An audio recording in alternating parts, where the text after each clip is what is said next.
जय श्री कृष्णा। राधे राधे मेरे प्यारे भक्त जैनों। आज शनि प्रदोष है और शनि प्रदोष के दिन शनि भगवान का कथा सुनना बहुत ज़रूरी होता है। शनि भगवान का कथा सुनने से शनि भगवान बहुत प्रसन्न होते हैं। ऐसे तो खरवास महीना चल रहे हैं। शनि मंदिर में जाकर शनि भगवान को तिल गुड़ चप्पल छाता उनकी मंदिर में दान करना चाहिए। इस खरवास में जो लोग मंदिर में जाकर दान करते हैं उन पर शनि भगवान का दृष्टि नहीं पड़ता है, क्योंकि शनि भगवान प्रसन्न होकर उन पर अपना कृपा करते हैं। इस खरवास महीना में ज़रूर आप शनि भगवान को तिल जूता छाती तेल दान करना चाहिए। जो भक्त लोग दान करते हैं उन पर शनि भगवान अपना दृष्टि नीचे झुका लेते हैं, उन पर कभी अपना दृष्टि नहीं डालते हैं। तो बोले जय शनिदेव जय शनिदेव। आज आप सुने शनि प्रदोष व्रत कथा। इस कथा को सुनने से आपका सारे मनोकामना पूर्ण जरूर शनि भगवान कर देंगे। शनि भगवान तो वो है जिस पर प्रसन्न हो जाते हैं उन्हें माला माल कर देते हैं।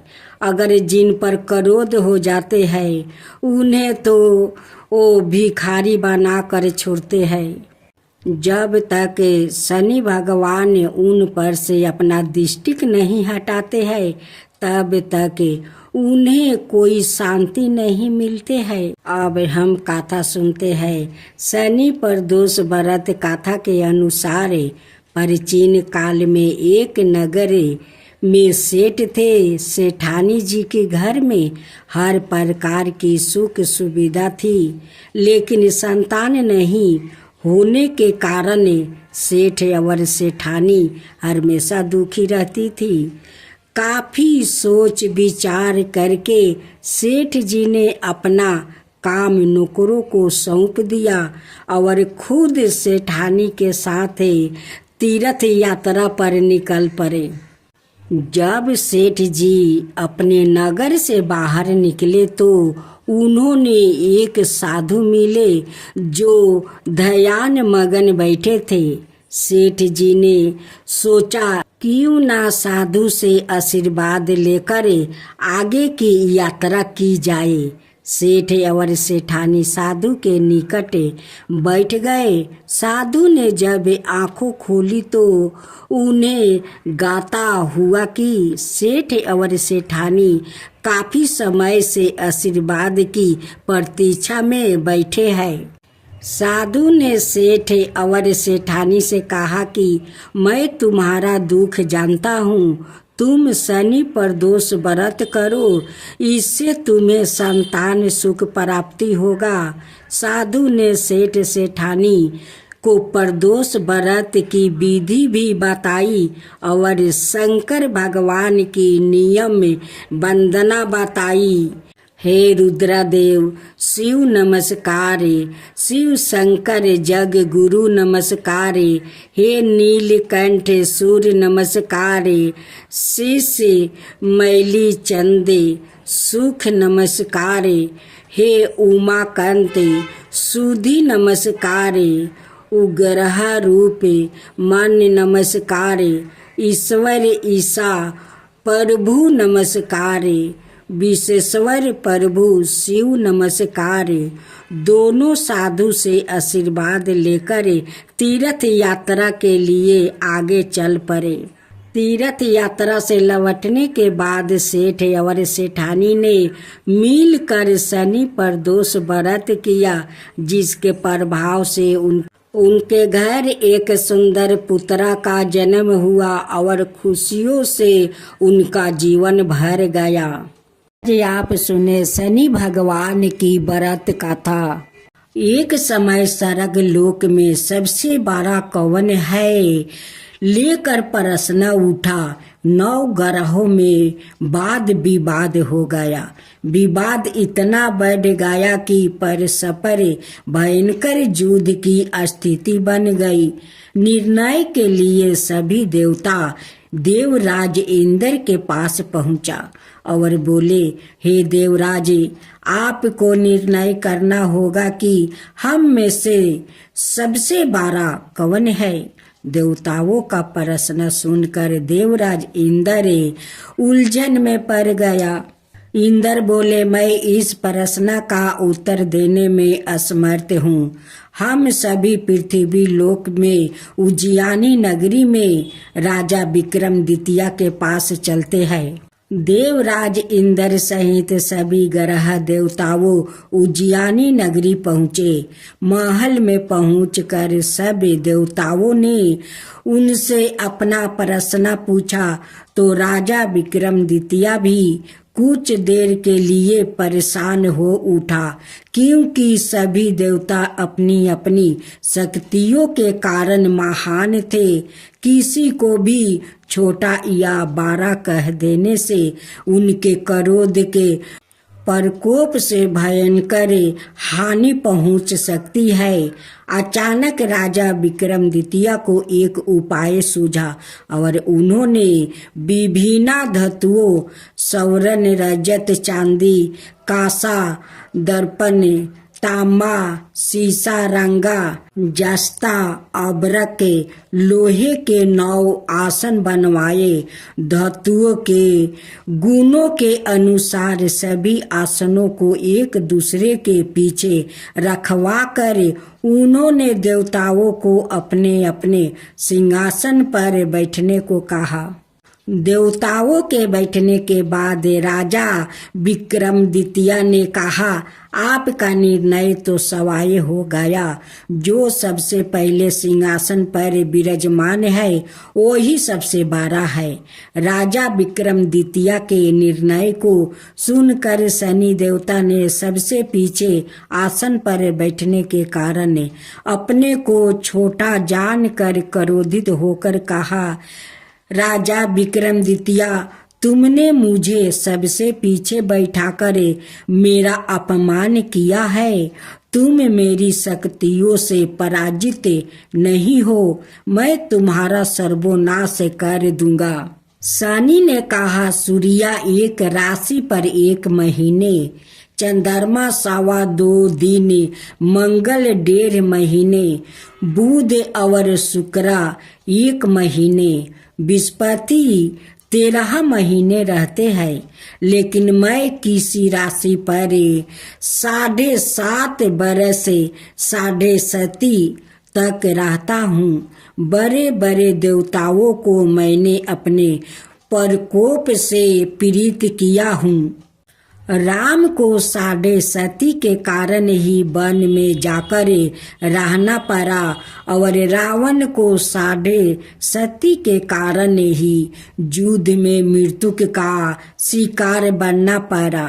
राजा, अब तू भी मेरे प्रकोप से नहीं बच सकेगा। इसके बाद अन्य ग्रहों के देवता तो प्रसन्नता के साथ चले गए, परंतु शनि देव बड़े क्रोध के साथ वहां से विदा हुआ। राजा विक्रमादित्य पहले की तरह ही अन्याय करते रहे। उनके राज्य में सभी स्त्री पुरुष बहुत आनंद से जीवन यापन कर रहे थे।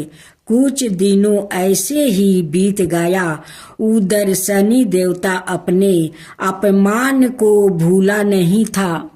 विक्रमादित्य से बदला लेने के लिए एक दिन शनि देव ने घोड़े के व्यापारी का रूप धारण किया और बहुत से घोड़ा के साथ उज्जैनी नगरी पहुँचे।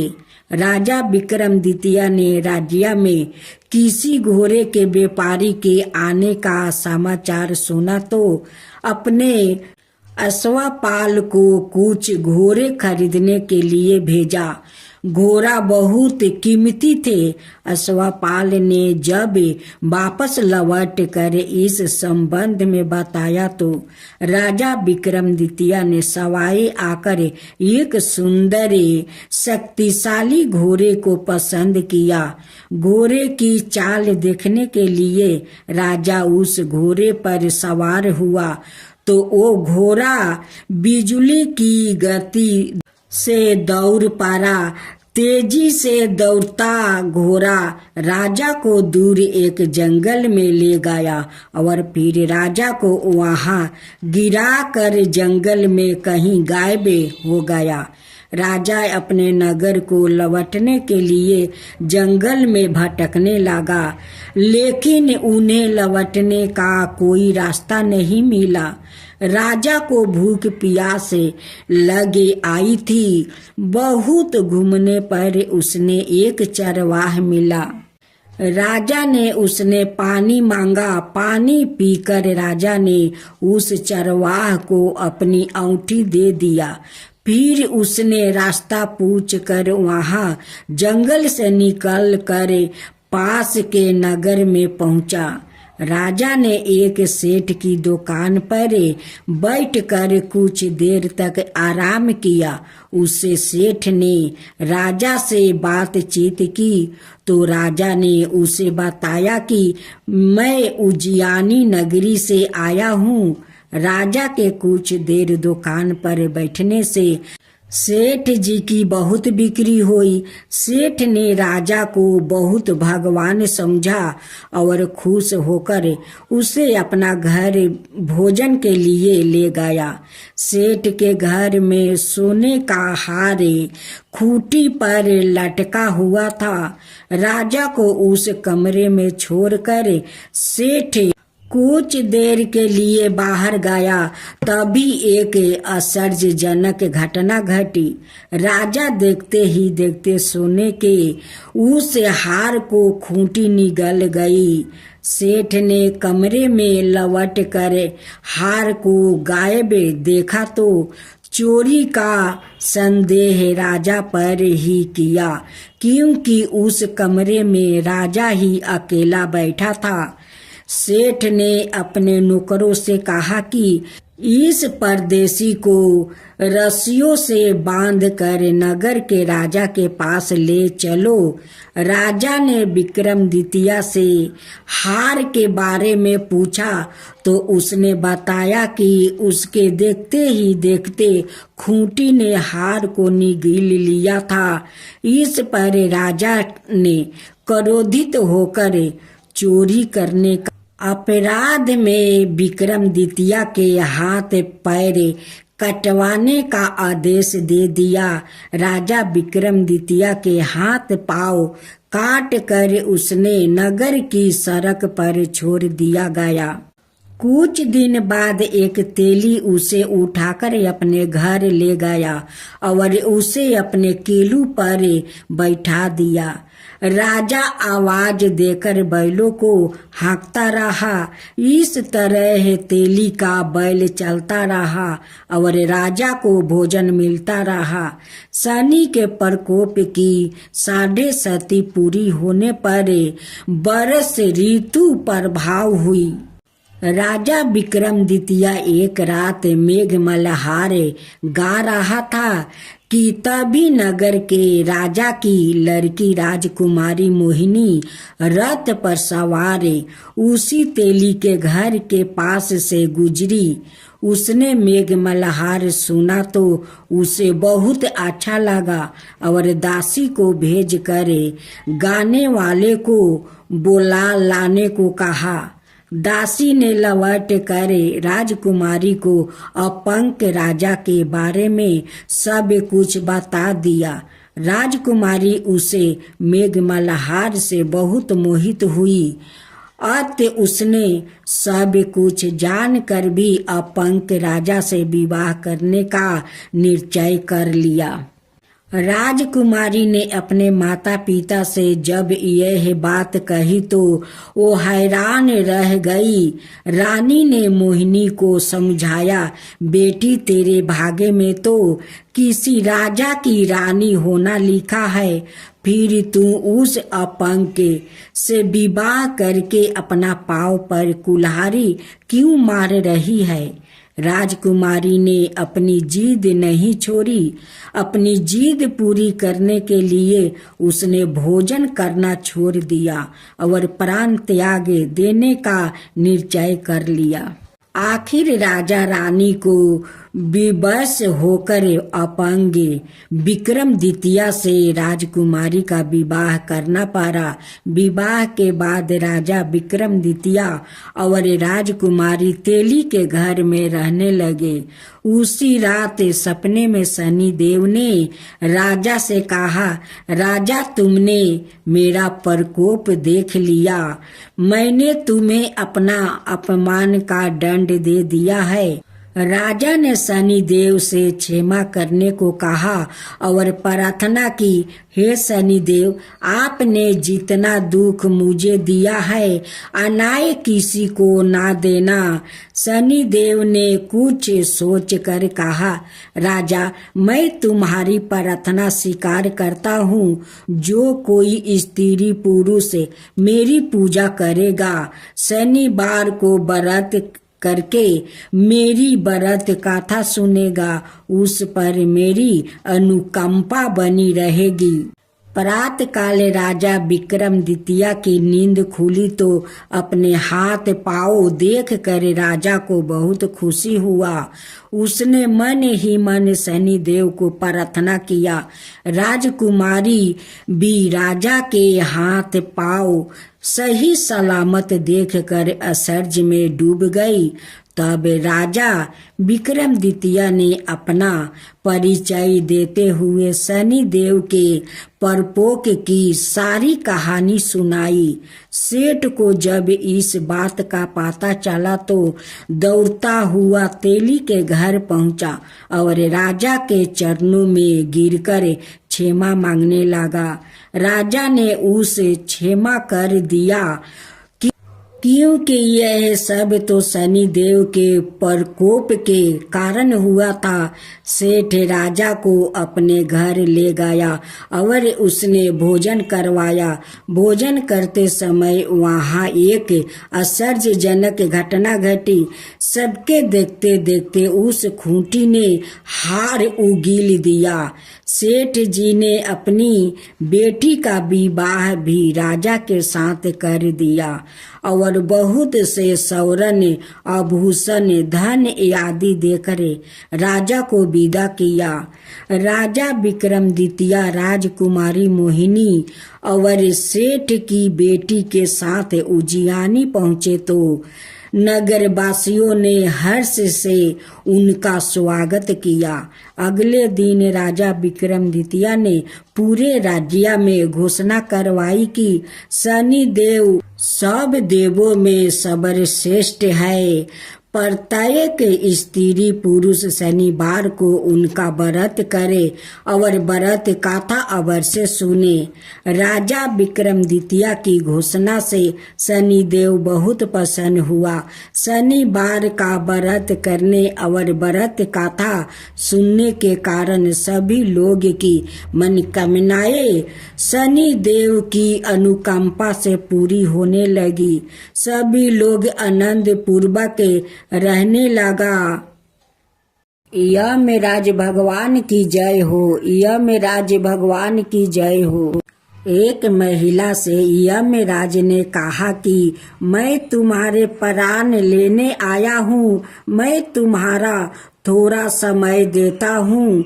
अपनी किस्मत बदलने के लिए इस पुस्तक में जो चाहे लिख दो, वो ही हो जाएगा। महिला ने पुस्तक में देखा तो वह लिखा था, तुम्हारी सहेली को खजाना मिलने वाली है। इसके बाद क्या हुआ? एक महिला को यमराज मिले, लेकिन वो उन्हें पहचान नहीं सकी।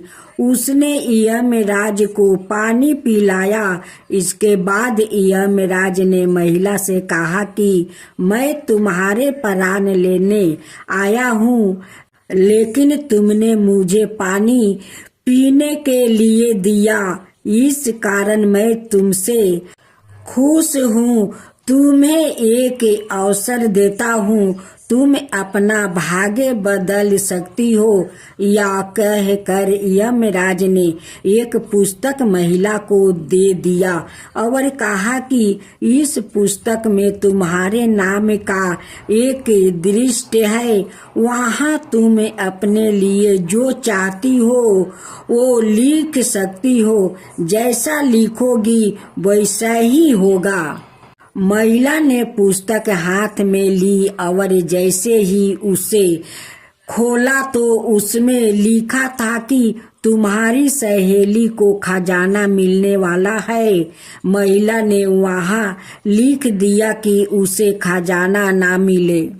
अगला पोस्टर खोला तो उस पर लिखा था कि तुम्हारी पड़ोसी का पति राजा का मंत्री बनने वाला है।